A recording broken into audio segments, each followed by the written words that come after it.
Oh, amen. And that's just where my heart gets so full, like teaching these classes and just sharing some of this stuff. Because up until tonight, everything I've shared with you has been stuff that other people have, content and contributions other people have produced.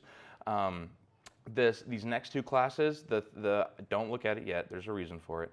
But the things I gave you guys tonight are actually things I have created. But it's not things that I have just created. Part of why I feel so strongly about these things is because it's been a collective experience.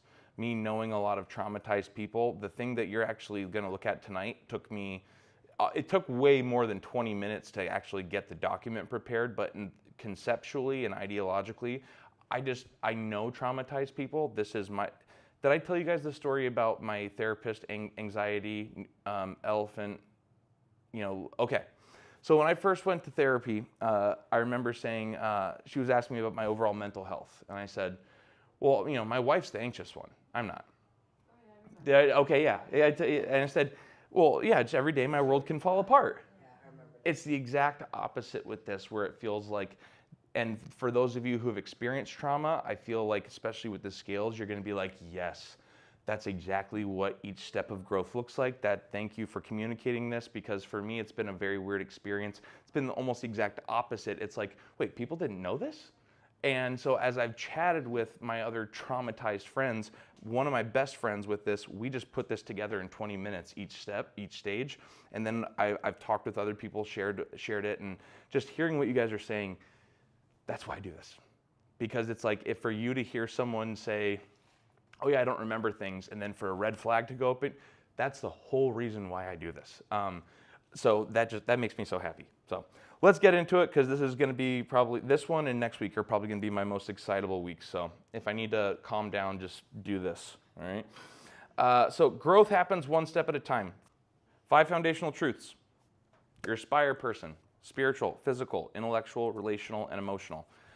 One thing I'll just say as follow-up, Sarah, is that the very fact that you're even aware, it's like 80% of the battle of just like, why did I react that way? And yeah, so see, I gotta rein myself in, because now I get excited when I hear people making these connections. Bad news, right? Pain and suffering is unavoidable. It takes a toll. But it's not the same as trauma. That's what we've talked about. Trauma is a script and can be controlled because it's the emotional response. Pain can be repurposed as a gift, and ultimately the trauma in your life has the greatest potential to be the greatest source of growth as well, if you allow it to be. And so this is the slide I thought I was going to. Growth happens one step at a time. That whole yet thing is absolutely so important that we keep that in perspective, and that's why I love this resource right here. I want to start by giving a reason why this document exists. So when I first conceived of this idea, put it pen to paper, my thesis that I'm doing for my Doctor of Ministry is trauma as an agent for spiritual formation and growth. Now, I don't know if any of you guys are familiar with the biblical, it's fine if you don't, but creation, fall, redemption, and restoration, right? How God made everything and how it was perfect, how we messed the whole thing up, how does Jesus make it better, and what are we looking forward to? For me, Albert Einstein was once asked the question, how do you define cold? Or how do you define evil? And he came back by saying, well, how do you define cold? Cold is just the absence of heat. You can't understand cold without heat. Same thing with evil. Evil is not something that exists unto itself. It's what happens when good or God is no longer present in that space, right? And so if we use that idea, even from a biblical perspective, we only get 3 chapters into the Bible, Genesis 3, before stuff goes wrong. And so if everything is perfect, we can't even conceive of the term or concept of hope without the existence of trauma. What would you need to hope for? Everything's fine. Hope, you only understand hope with the existence of trauma. And so working on that idea, I was, for church people, we love to have these great models and these great ideas for how we reach people for Christ from a strategic standpoint, right? And so this is something that we do with outreach. I'm an outreach pastor. We realize that someone who's antagonistic is not going to be a growing Christian overnight, right? We got to celebrate every single step. And as soon as someone told me this, I was like, well, we have to do the exact same thing for trauma, right? Because here's what ends up happening. Everything that we've learned, ACEs, the impact, the effect, what usually happens is we see this as the problem child over here. They don't know how to emotionally regulate. They don't know how to be normal. They don't know how to be socially stable. And then we have the healthy person over here. And then the social agreement that we make, whether or not it's explicitly stated, is this person is humble for coming here and expecting this person to get to here overnight, realizing that is an impossible jump to make. It's an impossible jump for you to expect this person to just get to 1 overnight. More than likely what has to happen is the person at 5 needs to come to -5 to meet this person. But we don't operate that way, right? And so I shared this idea with someone, and they said, all right, well, how do you define each step of growth? And this is -5 to 5. The document that you have in front of you, you can turn it over now, is what I call the scales of trauma. I have 2 different versions of it. One is and you'll see a scripture verse at the bottom. One is a Christian worldview one, and I'm actually hoping to do prison chaplaincy ministry here in the next year. And so basically the person said, you need to inmate this language, or you need to dumb it down and get Jesus out of it completely so that we can actually have some sort of beginning stage. So the one that says adjusting to new normal and does not have a scripture reference would be the inmate dumbed down version of it. And then the one that you have the scripture reference is the Christian version of it. So here's what I'm going to do. There's a very particular reason. So if you see that you're going to get a different version, you see how there's a lot of stuff on the sides? I don't want you to get overwhelmed. So I want to take it step by step and explain what do we mean. So what this is it's more of a diagnostic tool, right? And so next week is it's the practical tool. How do you actually put everything we've learned into practice regularly? This is something that helps you start to figure out where do we start, okay? So what you have in front of you is every single stage and step of growth from the moment a traumatic event took place in your life to the moment you feel gratitude for it. Okay, so going from why did this happen to, man, I could not imagine my reality without this event.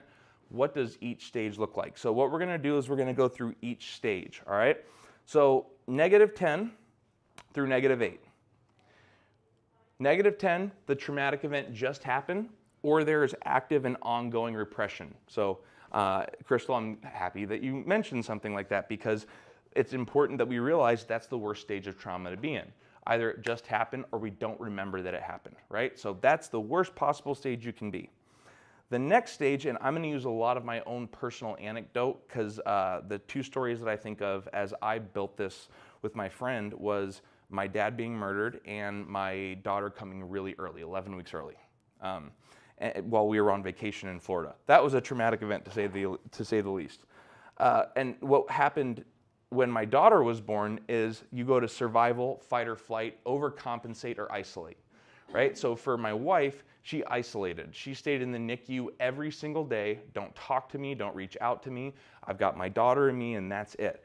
Me, I went, in fact, not only did I go back to work as hard as I possibly could, but we started the Stream Summer Camp here like a month and a half after my daughter was born. So it was just like, this is how I'm going to distract myself, right? Because I'm in survival, fight, or flight mode. The next stage is numb or dissociative, okay? And I'll get back to why this is important later, but we all know that feeling. You're staying in bed, don't want to get out. I'm not talking to anyone, I'm not doing anything, I'm just numb. This is called the emergency stage, all right? And so it's important that we take a second with each one of these stages and say, what does it look like? What does it sound like? And what is noticeable from it? And so at any point, feel free to stop me and ask questions. Trust me, there will be more questions there'll be time for questions at the end as well. And so if I say like, hey, let's wait for that towards the end, don't be upset with me, because this actually might go a little bit quicker than the last couple classes we've had, so there can be more time at the end. But for the emergency stage, the first sign you're going to see is avoidance and denial. Totally and completely avoidance and denial through minimizing. It could be, it's no big deal. I will never, I don't know if I shared this last time, but me doing my EK chaplaincy with the varsity football team, and then being a youth pastor 10 years at primarily to South Christian kids. If someone's brother or dad were seriously injured, like put in a coma or died, there would be a chapel, there would be a GoFundMe, there would be so much community support to come around this person. The second week that I was the chaplain on the football team, some student unexpectedly lost their dad. Another student, another player he was a captain for the team, his dad was in a coma and his brother was killed in a drive-by shooting accidentally while his dad was in a coma. I went and asked people on the team, the coaches, and you know what? They didn't even, they were confused. Like, what are you talking about? Like, Ethan, Caden, like, oh, that's right, that happened. It was just like they completely minimized it. Not out of like trying to disrespect, but like, yeah, same, you know what, different day, right? Like this is what we do. So we can do that. It's no big deal. This is just how the world works. Talked about this the first week, perpetual distraction, right? Solution cycle. We get caught in alcohol, drugs, risky sexual behavior, all those things to just avoid and deny the trauma that's actually taken place. Fight or flight, right? This book, I've got it in my backpack. Fellowship of the Suffering, one of my favorite books, is when people experience trauma at a young age, it can disrupt the signals between the brain, we've talked about that, the different parts of the body. Thus, one of the real injustices of trauma and abuse is that it disables many victims from being able to consistently identify reality and themselves accurately. So someone who's in this stage, one thing that you should not ever expect from them is to define reality properly. Right? This is one of my seminary professors, and now you guys actually know what sympathetic nervous system means, right? Sympathetic nervous system ramps up, parasympathetic comes down.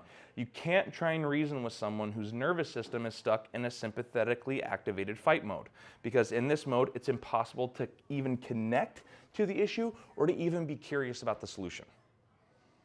It's so important that we recognize how severe this is like, and what it sounds like, and people know this, is this isn't my reality. This isn't happening. Total, complete avoidance and denial. Next stage is the react and responsive stage. So we're getting out of the emergency stage, and you'll see why that's important later. But this is, and we're in -7 to -5.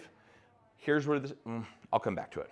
What I call the assimilation attempt, or you'll see on something else, is adjusting to new normal. It's the first attempt to get out of bed. It's the first attempt to say, all right, I'm gonna give it an honest try to figure out my life after this has just happened, right? It doesn't mean it's a good attempt, but it's just, I'm gonna make an attempt. And then usually what happens is there's frustration with it, because it's, well, why don't they understand that this is how I'm feeling? Why don't they understand that this is what is no one paying attention to what's going on in my life? Does everyone not realize it's not how it used to be, right? There's a lot of internal frustration that takes place. There's a lot of external frustration that takes place, which leads to consequences. And what I mean by this is, if you were trying to get back into a new normal after a traumatic event has taken place, and you feel frustrated, how does that usually materialize itself or manifest itself? You lash out. You don't get it. It's a broken relationship. Or people don't understand me, so we reach for the bottle again. We reach for the cigarette again. And then there's consequences, which ultimately keep bringing us back down to numb, dissociative, survival, fight, and flight. So once consequences happen, if we take a step up, then it's awareness that trauma is present. So I just want to take one quick second to recognize we are about a quarter of the way up this scale And for someone who's traumatized, it might take 25% of growth before they even realize something's wrong, before they even realize this isn't happening in a vacuum. It's not just because I'm a bad person that all of these consequences in my life are starting to take place. It's something happened, all right? Then what we have is we have a confrontation of trauma, attempted boundaries. Tina, I'm not picking on you by any stretch of the imagination, but I loved how you talked about jelly roll because what I would have told you is every single day that I go in my cold plunge, I listen to a song from a band called Bring Me the Horizon. No. Oh my goodness, why did I just forget about it? Not Bring Me the Horizon. Just sing it. No, I can't do that. Falling in Reverse. There's a song called Watch the World Burn. And it is this heavy, hardcore metal / really intense rap song. There's curse words in it. I listen to it because at this point in my life, it might affect me a little bit, but I certainly make sure that I compensate in other areas. But when I first was a Christian, guess what my uncle and my aunt who were, rabid Christians told me to do? Get rid of all your secular music. Don't ever hang out with these friends again. It's attempted boundaries. I'm not ever going to drink. I'm not going to do this. I'm not going to do that. It's well-intentioned, but sometimes those boundaries aren't really the right boundaries or the healthy boundaries. Right now, it's a good boundary for you. I think I went with those boundaries because I needed to go forward with my addictions. Hey, I and needed to get rid of everything, and then I still have music. I still listen to my jelly roller once in a while. I just don't. But you know what? But again, it's again. This is a step of growth. That's a good thing to be able to say, you know what? Maybe there's some things in my life that is continually causing this, and I have to get them out. So it's attempted, and then better boundaries come later. Be aware of the need for change or challenge, right? That, okay, maybe part of the issue is me. Maybe, not it is, but maybe I have something to contribute to this mess. And then we're ready to be challenged. So if I were to come to you and say, I'm starting to see this growth, but I really think you need to do this, you would not all of a sudden go back to the consequences, right? You wouldn't go right back down. It's, okay, you know what? I'm ready to hear that. That is the react response stage. I'm going to take a break right after I explain this to have some follow-up. Anyone say amen to this? Sensitive and completely vulnerable, because it's the first real look at new normal, which is scary. You're still trying to marry the old normal with the new normal in some way. You still think that those two worlds can exist. And really what is most sensitive is the inner narrative and monologue. It's what am I telling myself?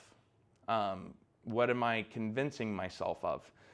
Because once we get to a new normal, you have to build an entirely new assumptive world like we talked about last week. Okay, is that going to be an easier, or is that going to be a hard process? And do I have the strength to actually move forward and grow from this? Growth is often hidden and inconsistent, right? Which makes it the hardest stage to climb out of.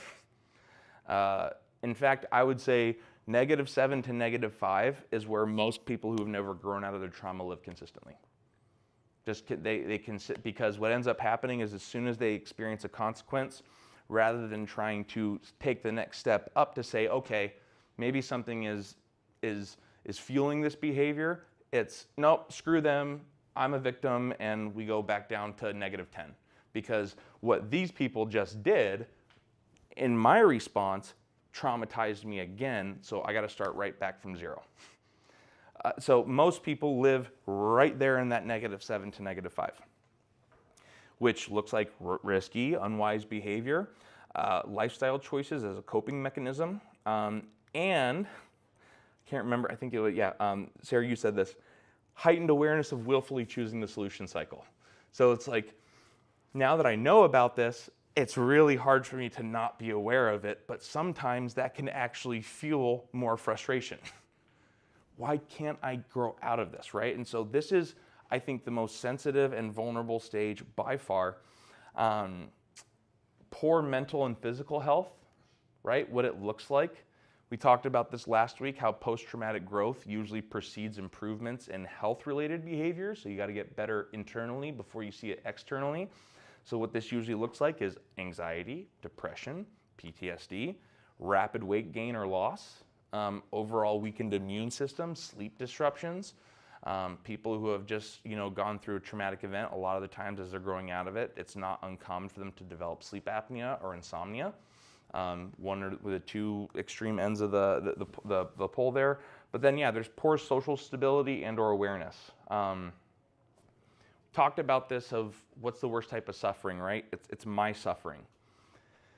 And when we get to -4, where awareness that trauma is present, how many of you guys know people who've been severely traumatized that when they finally realize it, they don't shut up about it? They won't be quiet, which is a good thing, but at the same time, you have blinders of like, it's only my suffering and it's only my pain that actually matters right now, and that's what I need growth and I need healing from. And so that will often look like really poor social stability because it's, hey, how you doing? Oh, I'm not doing good at all. Okay, that's not the conversation I was trying to have with you. I was just trying to be kind, but there is this social stability and awareness that is lacking. It sounds like overall, as we progress each stage, it sounds like a more positive outlook of first saying, how is this my reality? How is this my life? To sort of this, well, I guess this is just always going to be my reality. This is my life now. I just have to accept it. Now we can define reality. Now, so recognize takes about 50% of growth before we can even have a conversation that's based in reality. Right? This is what's actually taking place. And then the next step is a desire for growth, which is different from ready to be challenged because that means you're willing to accept someone else's critical feedback of you, whereas desire for growth is saying, I don't need anyone else's external monologue to convince me or motivate me that I need to grow personally.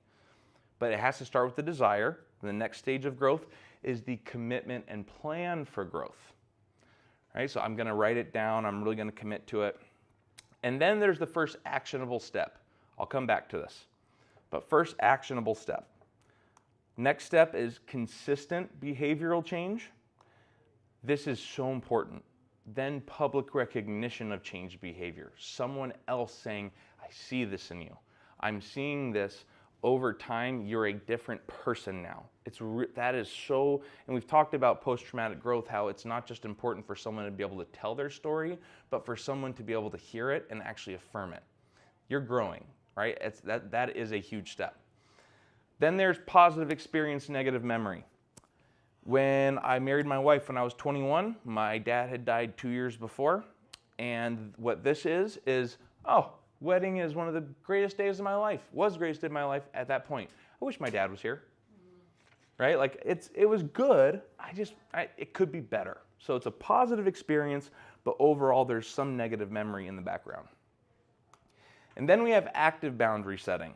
And what I mean, the difference between attempted boundaries and active boundary is all the stages of growth that have taken place up until that point. So I'll put it this way. When I had to confront some trauma and attempt some boundaries, it was, I'm never drinking again.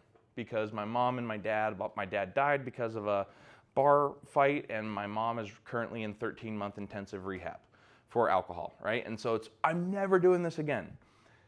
The active boundary setting for me is saying, you know what, I'm allowed to have a relationship with alcohol, and now I'm actually super informed about what it can do to me.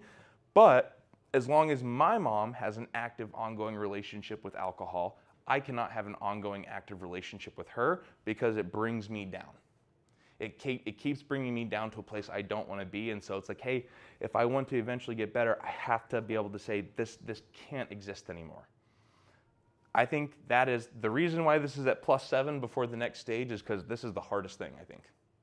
The hardest thing in terms of actual growth is putting boundaries in places that were in the old normal and in old life. And I'll go through this quickly, but what it looks like in the signs is this is when we start to see post-traumatic growth start to appear, right? And I just want to go over what were the lifestyle indicators. You'll have a greater appreciation of life, changed sense of priorities. They'll have warmer and more intimate relationships with others, greater sense of personal strength, recognition of new opportunities and paths in life, and growth in spiritual development. Whether that's, for me, I'm a bit biased. I think it should be aimed at Jesus, but whether it's aimed at Jesus or not, it's simply, are you growing? Because what spiritual development is what is your purpose and meaning in life? What is the ultimate goal that you're reaching for? And that is a sign of post-traumatic growth.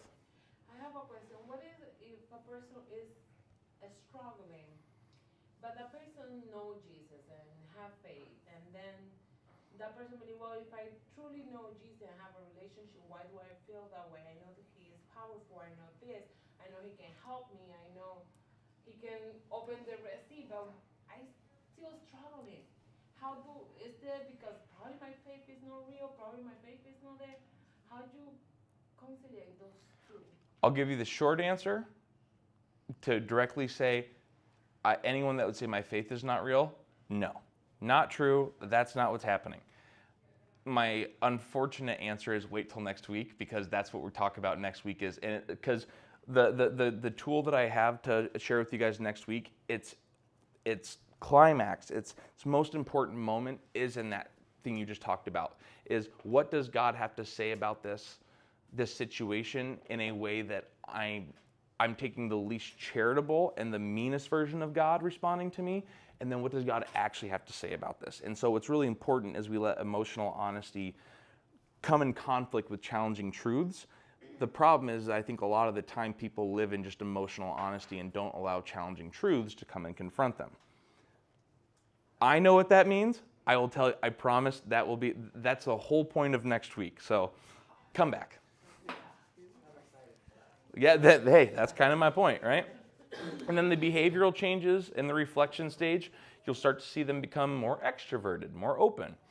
They'll be able to manage distressing emotions, right? To not lose it on your kids, to not lose it on the people that you come in contact with.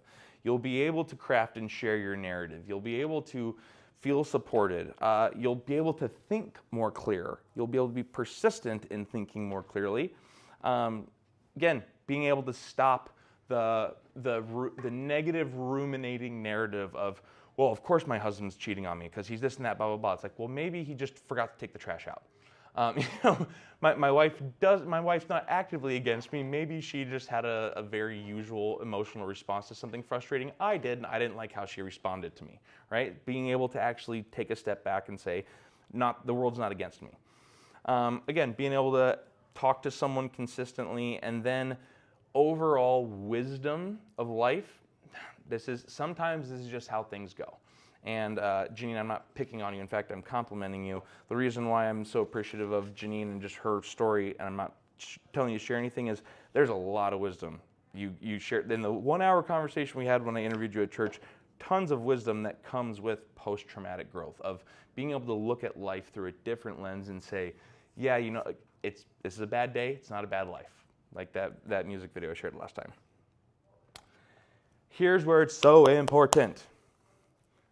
Okay. First actionable step of growth. Look at your chart. How far do we have to go until you can finally see something publicly? And so often what we want to do is get out of it, snap out of it, grow, grow, grow. It takes so much growth before someone can actually say, you know what? I'm going to take the first actionable step of growing out of this pain.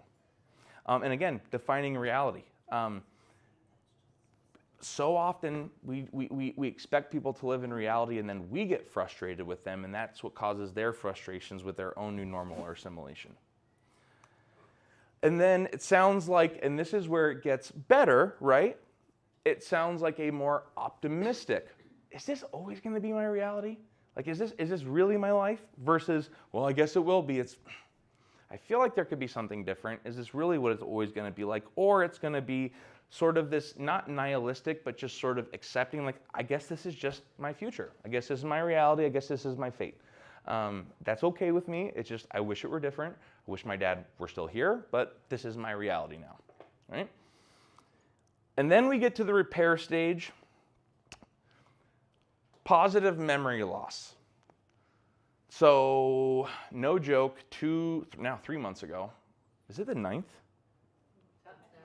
Oh, okay, we're 1 day missing. If it had been the 9th, it would have been 3 months exactly. So my dad was killed on January 9th, 2009, and it was, 15 years since he was killed in January? My wife had to remind me on his death date at like 8:30 p.m. I totally forgot about it. That's a good thing. It's a good thing to forget about those moments.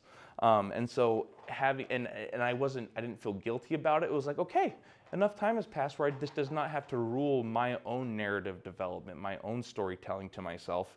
I totally forgot about it, and that's a good thing. Takes a while. Then there's contentment. I'm fine. Don't need it to be better, don't need it to be worse. And then the final step of growth is genuine gratitude. I know that's hard for some people to maybe think about, but it's like, I am thankful that this happened. What it kind of looks like, the signs, right, is comfortability and confidence. You being able to tell the story of your journey through trauma. Here's what happened to me, the bad, the good, everything in between, but you have this comfortability and confidence with saying, that's what happened. With the new, there's comfortability and confidence with the new normal. You don't try and marry the two anymore. You don't try and hold on to the past. It's okay, we can move forward. But this is the thing for me. These next 2 points is what fires me up and is what motivates me to tell people about this, because I think once we actually grow out of trauma, there is this new, there's this new confidence and competence, competence and purpose that we can have. And what I mean by this is, I'll share an anecdotal story. There was a young adult woman at our church who was getting very frustrated because someone kept like basically grabbing her attention and saying, I'm gonna kill myself, I'm gonna kill myself. And I asked her why she was so frustrated with this, and she goes, because I actually did want to kill myself at one point. Like, I was there, and it didn't sound like she was.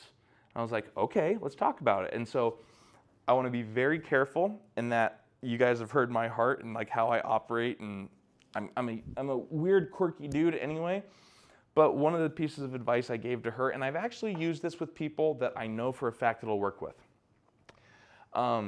If someone says, I'm going to kill myself, and you know for a fact that it's an attention grab, sometimes I'll say, well, then do it.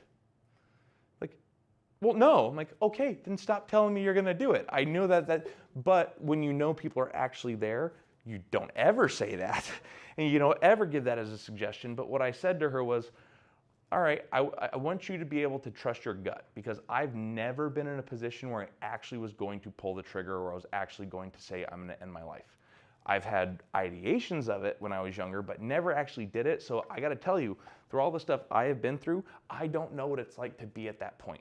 So now you have knowledge in this area. It's like a superpower for you. You know what it sounds like, you know what it feels like, and you know all of the signs. So trust your gut. And then additionally, you're now uniquely equipped to help other people who've been through the same thing. In a way that, and this is what gets me so excited, in a way that other people are not. You have good news to share with someone that says, I've been through this, I've been where you're at, I promise you, it can get better. Having people who don't have a narrative development to see how it can get better, you being someone who's able to show them, it gives so much hope, it gives so much inspiration and so much light and lightness from the weight that's on your shoulders. And again, think about the term gratitude. It's a positive state of being grateful, an overwhelming feeling and appreciation and thankfulness and the desire to return kindness to others. Right? And so that last sentence is exactly what I'm saying. That's what it looks like. I'm grateful that I went through this because now I can help other people. Now I can help other people not go through this. It sounds like, and this is what growth from a traumatic event looks like. It starts with, nope, not my reality. Not accepting it, totally denying it, to, I cannot imagine my reality without this. What would life look like had I not had this experience? And I'll tell you what right now, when I think about like my dad's death, and that's why I share these two stories, I would not have met my wife. I would not be in Michigan if my daughter didn't come the way that she came 11 weeks early while we were on vacation in Florida, me thinking that she was gonna die. There'd be so many different parts of who I am as a person, right? It's like, I wouldn't wish it on my worst enemy, but I'd be really bummed if I didn't have that experience to shape who I am today. That's what true growth looks like from a traumatic event. Wish it didn't happen at the moment, but man, am I thankful for it now. That can take years to get there. So if you're not there now, that's okay. All right, so the page that I gave you, there's wound and care, okay? So I use this material and this content as well to help train ministry workers or just different nonprofit organizational workers. And I say what we need to do, and this is why the scales is important. We first need to identify the severity of the wound. How bad is it? And once we know how bad the wound is, then we can apply the appropriate care. Okay, and so if we look at this, right, you've got the wound side, and in that emergency stage, it's an amputation.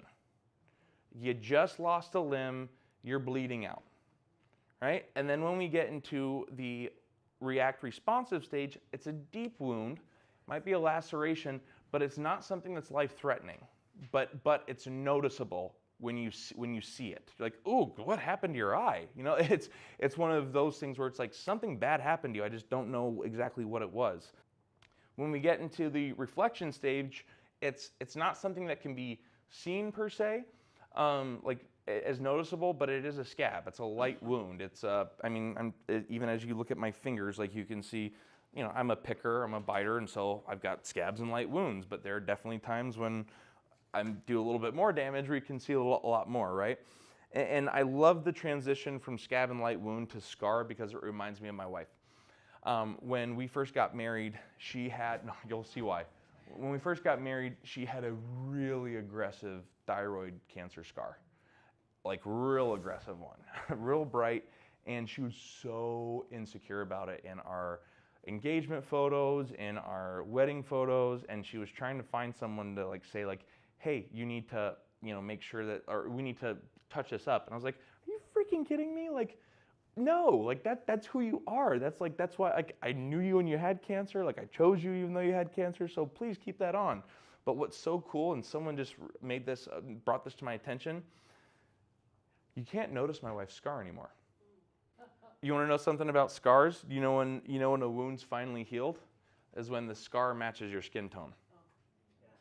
Biologically and literally, it's when the scar matches your skin tone. That's when you know it's fully healed. You can't see my wife's scar anymore because it matches her skin tone. Enough time has passed to where it's actually healed. And so it's the same thing with this stuff where it's like, oh yeah, you guys, when I first, like for instance, for those of you that have been here since week 1, did you even think for a second that I was gonna, like when I shared the Johnny example, like, oh yeah, let me tell you about Johnny. I'm like, yep, that's my story.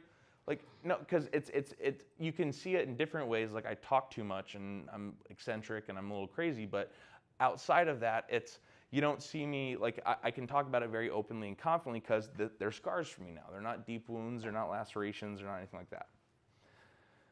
Here's what gets important, is when we think about care. I'm gonna go through all 4 of them quickly because then this is where we get to the meat of our conversation. If it's an amputation, you need surgery, you need a tourniquet. You need to stop everything that you're doing, shut up, and tend to the wound immediately before they bleed out.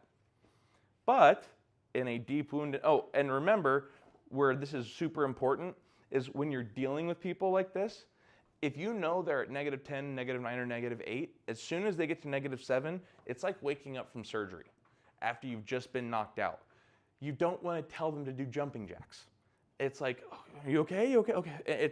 If you've ever been around someone who's come out of being knocked out from surgery, that's how you should see them emotionally. It's like, we're not going to ask them to do anything that they could normally do, let alone something that we want to see them do that they're not capable of.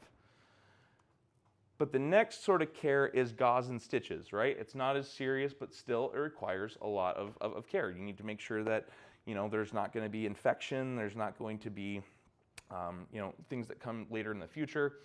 And then when we get into the reflection stage, it's the bandages. And I want to say when we get into the reflection to repair, remember, be careful removing bandages. Just because they might look healed, If you rip it too quickly or if you rip it the wrong way, you might open something up again. So it's not like a, hey, don't do this. It's just remember, like no one likes taking Band-Aids off. That's why the phrase exists. And then when we get into the care, this is all preventative, right? Oh, so the question you asked, this is for me, like, in terms of practical use, if every single church could understand what I'm about to say, pastor, ministry worker, I think we would have a lot more positive feelings about the church as a whole. Is because here's where the problem takes place, is when we try and use bandages to fix an amputation. Is when we say, oh, well, you know what? Someone's here, you just need to grow. Do something, get out of bed, commit to something, make a plan, and then we wonder why they bleed out. But additionally, this can be a problem too. You don't go poking at scars with needles that you use for stitches, because sometimes, guess what? If we've grown out of it, sometimes we just don't need to talk about it anymore. It's okay. So it's all about applying the right care to the severity of the wound. Right? And so this is the solution. If it's an amputation, shut up. Sit there, be patient, let them say whatever they need to say. Don't tell them they're wrong, just be there for them. Because guess what? I showed you that quote from Chuck DeGroat about the sympathetic nervous system. Nothing you say, do, will make any single difference. All it will do is, if anything, anything that you say in terms of solution in this stage will almost be proof positive of that's the thing they're not going to do. It's going to be, I'm going to go the exact opposite route because you told me to do it while I have an amputation. You're not seeing that I have an amputation. You think I have a scab or a light wound, but it's way more serious than that. Same thing with deep wound and laceration. It's why it's important we recognize sensitive and very vulnerable, right? We don't play like we would, if my kid had stitches on her forehead, I wouldn't play with her as rough as I usually do if she had a scar, right? So that's the solution. We make sure we apply the right care to the severity of the wound. And I want to go back to Job because we used this last week. I love the fact that Job's story is basically a case study in how we handle the suffering of others, because when pain and suffering destroyed Job's life, his friends did the right thing and shut up for 7 days. They didn't say a word to him. They sat there in silence and just let it be. The problem started when they opened their mouths and tried to fix their problem before the right grieving period was over. Who do we blame? Who's to blame? What's to blame, right? They tried to put bandages on the amputation and wondering why he was bleeding out, why he was having negative reactions. And I love this in that same book that I quoted earlier. In Job's time of crisis, his immediate need was not for the solution to his problems, but solidarity amidst his suffering. Just needed someone to be there with him. And solutions adds to the suffering. Proposed solutions adds to the suffering. It does not help in the moment. So one step at a time, we celebrate each step of growth. This is takeaway. There is a time and opportunity to grow by grieving and shutting down. We need to afford people that patience and that space. It's okay to grieve. It's okay to shut down. It's okay to be totally useless to the world, because even if you do that, if you look at the Scales of Trauma sheet, it's growth to go from fight or flight to shutting down. We need to see every single incremental step. It's okay if they shut down, because that means they're going to start growing. It's okay if we start to see some frustration and some consequences, because that's the surest sign they're actually getting towards the place they need to be. There's a time and opportunity to grow amidst frustrations and consequences due to someone else's poor choices and reactions, or your poor choices and reactions. The biggest issue is we think that there's no time to grow in these areas, right? We think, okay, well, this is all just, I'm going to totally go downward. No, you can grow in these areas if you're aware of it. There's a time to finally start growing by taking consistent, disciplined action, by doing the things you know you should have been doing from day one, but you couldn't, but now you finally can. Right? But again, these two start before this one. And then here's the greatest news of all. There's a time when growth won't be needed because healing has taken place, the new normal isn't scary, and it's actually weirdly preferred. Yeah, actually, you know, it'd be a bummer if I wasn't this way, or it would be a bummer if I didn't think this way, or if I didn't, you know, act this way. And then here's what I'll share real quick. To your question specifically. So if we look at this, because healthy people have asked me, okay, well, you said, I don't know this. Then what is it? How do I help? If you actually sit down with someone, pay attention to them, and listen and have nothing to offer to the conversation for about 3 minutes, you can, with reasonable confidence, figure out, are they an emergency, react, reflection, or repair? Right? Because, and again, especially if you've been through trauma, you can see it. If someone is in the repair stage, if someone is in these two stages look vastly different. Amen? Right? They look vastly, vastly different. So even if you don't know how to handle it, okay, are they reflecting? Or are they an emergency? If it's an emergency, I need to not do anything. I just need to be their friend and be present with them. I need to not fix anything, and I need to be totally cool with it. But, and additionally, this is where I think it's super helpful, is that let's think about this -5 to -7, right? If you're someone who is healthy that's trying, or even if you're not, but just someone who's trying to help them grow, then what you do is you just say, okay, are they trying to make an assimilation attempt? All right, then I need to expect that the first thing that's going to happen if they grow is they're going to be frustrated by that. Most people get weirded out by the fact that someone tries to get out of bed and they first feel frustration. If you can be the person that goes, yeah, of course you'd be frustrated. Why wouldn't you be? That's really unfortunate. And when consequences happen, being like, yeah, well, what did you expect was going to happen? You just try and get them to the next step. And if you see them take a step back, that's okay. You just say, all right, so let's think about this right here. If we realize there's confrontation of trauma and there's attempted boundaries, all right, rather than me challenging them, I'm going to be patient and wait for signs that I see that they're actually aware of this need for it. Because if I push them before, guess what? They might go back down to here. But if I'm aware of the fact that they're ready to be challenged, then I can actually offer it. But if they're not even aware that trauma is present, or if they haven't confronted it, the last thing I need to be doing is telling them that they need to grow from it. I can be patient with them. All right. This is now. I've got a next week slide, but I'm done now.